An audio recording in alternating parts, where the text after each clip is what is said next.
Time now to take a look through the international newspapers with Diptyque Laurent. Diptyque, going to start with reactions to that UN conference that was co-chaired by France and Saudi Arabia in New York that just wrapped up.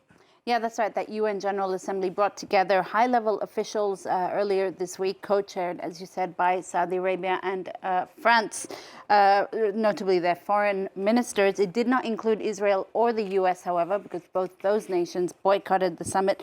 The Independent here noting that one of the big conclusions from that summit was this: Arab nations urging Hamas to disarm and end its rule in Gaza in a bid to end the devastating war in the territory, a move described as unprecedented and a major shift for Arab nations. It also follows calls, of course, from the British Prime Minister Keir Starmer and now Canada's Mark Carney to recognize Palestinian statehood. Now, in Le Jour, a French-language Lebanese paper, it really goes into detail about what that 7-page report from that summit entails.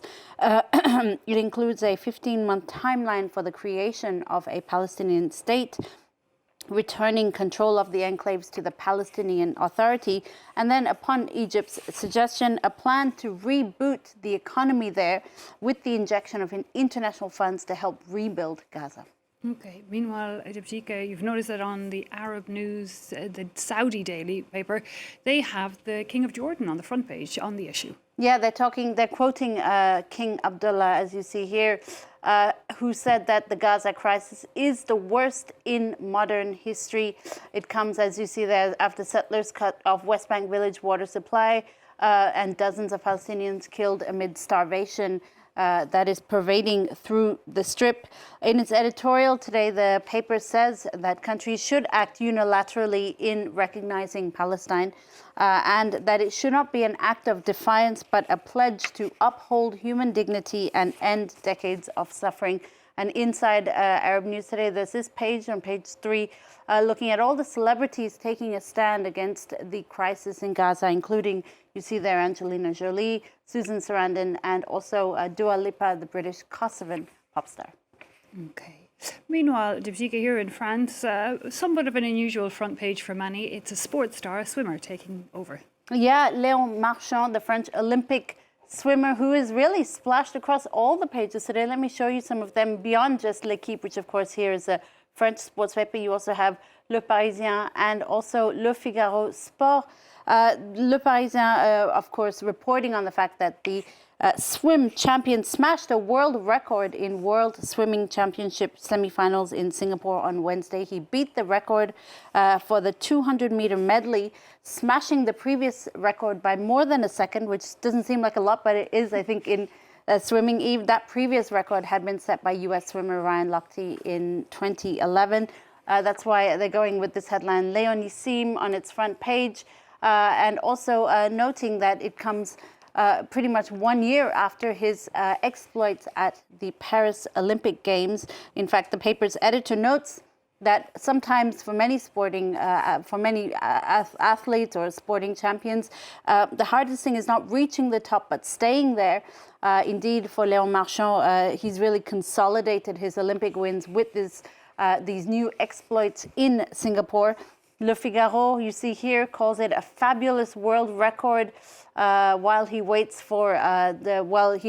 to see what happens in the final. That final will take place this Thursday. It's why L'Équipe, the French sports paper, which actually has published that record that he set there.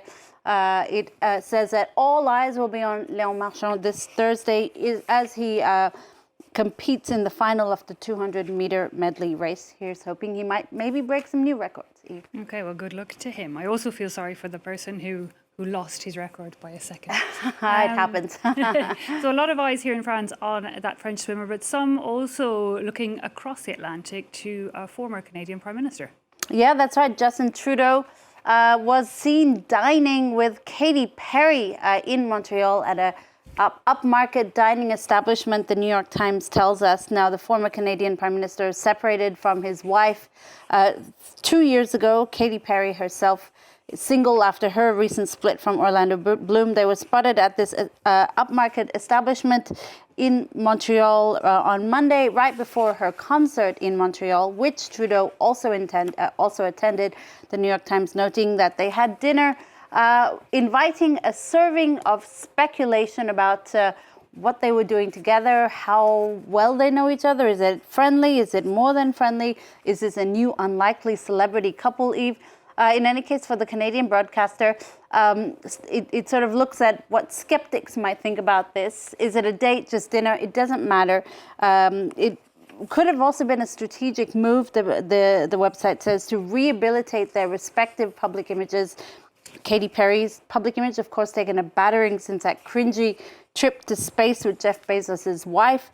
And also the fact that her tour tickets are not selling well. Trudeau, he resigned from office amid chaos within his own political party, but also amid plunging popularity, according to PR experts cited here.